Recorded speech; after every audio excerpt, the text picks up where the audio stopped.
네, 안녕하십니까. 좀 더 정확한 중국 경제 이야기 차이나 이코노미 채널 CC입니다. 오늘 푸빅의 조수종 연구원 모시고 이야기 나누도록 하겠습니다. 안녕하십니까? 네, 안녕하세요. 네. 저희가 푸빅과 함께 마켓 데일리 진행하고 있는데, 시작에 비해서 점점 조회수가 좀 떨어지는 느낌이 듭니다. 네. 어떤 준비가 또 있으실까요? 아무래도 시청자들이 관심 있어 하실 부분이 네. 기업 이슈 부분이 더 클 것 같아서 네. 오늘은 그쪽으로 좀 더 집중해서 준비해봤습니다. 네, 이렇게 항상 유튜브 방송은 이 시청자분들과 피드백을 느껴가면서 성장하는 것 같아요. 네, 그래서 맞습니다. 오늘 좀 더 발전된 방송을 기대해 보도록 하겠습니다. 네.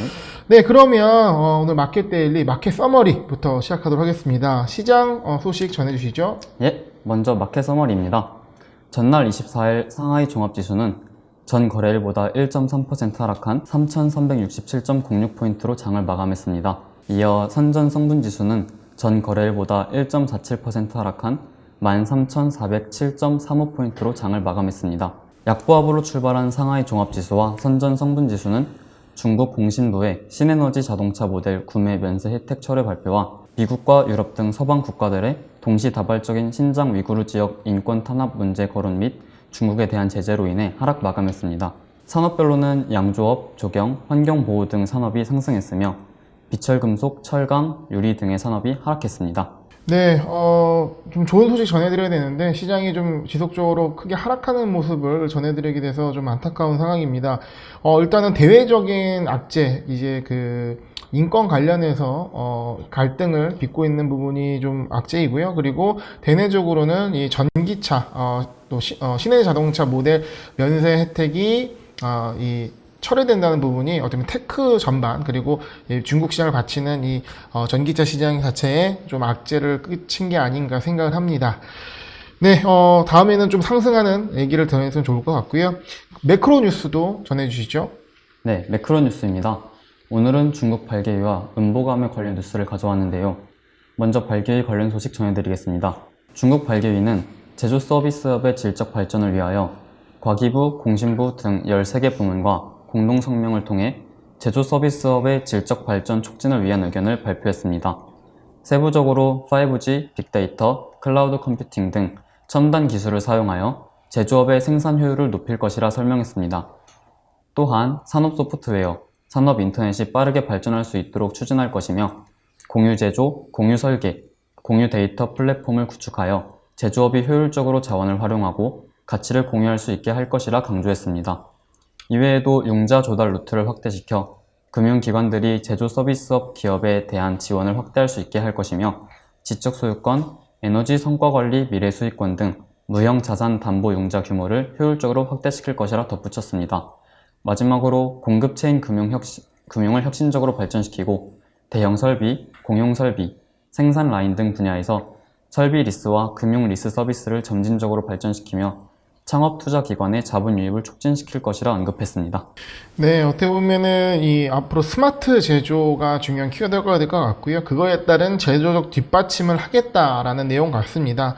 어떻게 보면 지금 트렌드상 테크 기업, 특히 테크 기반으로 한 서비스업에 사람들이 관심이 높은데, 이 제조업 쪽도 우리가 관심을 잃지 말아야 되는데, 특히 업그레이드가 된 제조업 같은 경우 우리가 또 지속적으로 관심을 가질 필요가 있다라는 내용인 것 같네요. 다음 기사 말씀해 주시죠. 이어서 중국 은보감에 관련 소식 전해드리겠습니다. 중국 은보감에는 2020년 말 중국 21개 주요 은행 녹색 신용대출 잔액 규모가 11조 위안을 초과했다고 발표했습니다. 세부적으로 녹색 교통, 재생에너지, 에너지 절약 및 친환경 프로젝트 관련 항목이 비교적 높은 대출 잔액 및 증가폭을 보였다고 밝혔습니다. 한편 은보감에는 녹색 신용대출 정책 메커니즘을 개선하고 신용대출 지도문을 발표하는 등의 노력이 중국 녹색 신용대출의 발전을 견인했다고 설명했습니다. 이어 향후 지속적인 녹색 산업에 대한 금융기관들의 투자를 격려해 기후변화에 대응하기 위한 자본 조달 업무를 적극적으로 전개할 것이라 강조했습니다. 네, 뭐 중국 은보감회라고 하면 은행과 보험사들을 관리 감독하는 회사라고 할 수가 있겠죠. 근데 지난번 저희가 헤드라인을 읽는 중국 경제에서 말씀드렸다시피 인민은행 차원에서 뭐 100조 위안이 넘는 규모의 녹색 대출을 향후 5년 안에 진행하겠다라고 나왔는데 이러한 연관된 내용인 것 같습니다. 특히 인민은행이 직접 공급하는 게 아니라 시중은행이 공급해야 되기 때문에 이런 부분에서 은보감에도 말을 맞추고 있는 것 같네요. 특히 탄소 제로 관련된 섹터 산업에 있어서는 지속적으로 관심이 필요할 것 같습니다. 자, 그러면 아까 말씀해주신 기업에 대한 내용 우리가 한번 좀 살펴보도록 하겠습니다. 어떤 기업 갖고 오셨나요? 네, 오늘은 텐센트랑 샤오미, 바이두에 대한 소식을 가져왔는데요. 네.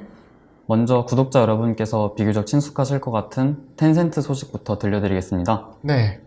텐센트는 2020년 연간 실적과 4분기 실적을 발표했습니다. 역시 텐센트답게 시장 컨센서스에 부합하는 실적을 보여줬으며 2020년 연간 매출은 4,820억 위안으로 전년 동기 대비 68% 증가했고 순이익은 1,227억 위안으로 전년 동기 대비 30% 증가했습니다. 이어 2020년 4분기 매출 1,336억 위안 중 핀테크와 기업 서비스 부문에서 전년 동기 대비 29% 증가한 385억 위안의 매출을 기록하며 4분기 매출의 29%를 담당했습니다. 텐센트는 실물 경제 성장에도 적극적으로 기여하는 동시에 R&D 분야에도 꾸준히 투자를 하고 있습니다. 많은 투자를 통해 산업 인터넷의 기반을 다지는 중이며 인터넷, 클라우드 컴퓨팅, AI, 빅데이터 기술 방면의 기술적 우위를 살려 디지털 경제와 실물 경제 융합에 박차를 가하고 있습니다. 네, 텐센트 대표적인 중국 기업이죠. 최근에 주가 조정과는 관계없이 실적은 꾸준히 잘 나오고 있는 것 같습니다. 네, 맞습니다. 저는 이제 이게 항상 텐센트를 보면서 궁금했던 부분인데, 이 상해에서 학교 다니실 때 중국 현지, 중국인들에게 있어서 텐센트는 어떤 기업입니까? 이미지가.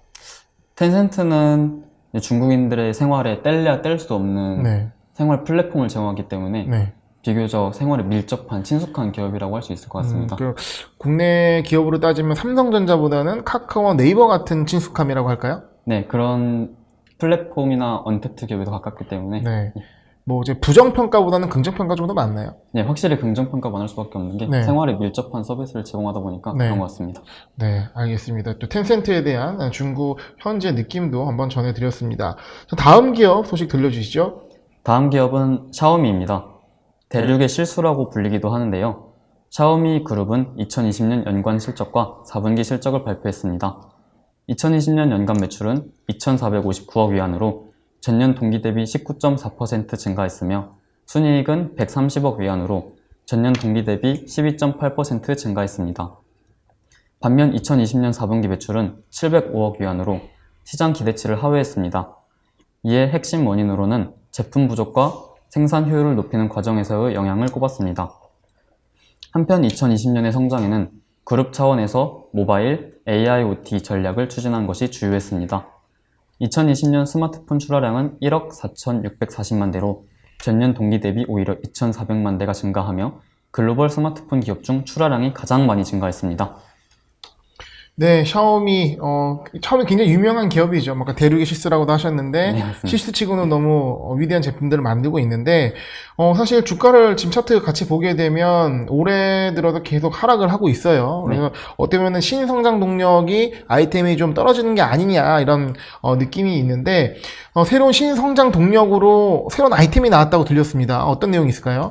네, 샤오미의 레이준 회장이 한국 시간 3월 21일 일요일 저녁에 중국판 트위터라고 불리는 웨이보에 빅뉴스, 밍티엔지엔이라는 글을 올렸는데요. 빅뉴스 민티엔지엔. 네, 한국어로 하면은 이제 커다란 뉴스, 내일 만나자, 내일 보자 정도 될 것 같은데요. 일단은 바로 얘기 안 하고 네. 내일 대단한 뉴스가 터진다. 네. 네, 때린 거네요. 네. 기대감을 증폭 키웠습니다. 네. 이어서 다음 날인 22일 다수의 중국 언론 보도에서 샤오미가 전기차 시장 진출을 확정지었다고 많은 보도가 나왔습니다. 네. 뭐 저희가 헤드라인도 달랐는데 샤오미가 이 전기차 시장에 뛰어든다. 이게 나오면서 상당히 좀 새롭게 좀 평가를 받지 않나 생각을 해보는데요. 자금력도 뛰어난 만큼 기대를 해보겠습니다. 그러니까 어떻게 보면 이제 중국의 애플 같은 기업이 돼야 되는데 아직은 좀 그런 것 같지는 않은 것 같아요. 자, 다음 기업 얘기해 주시죠.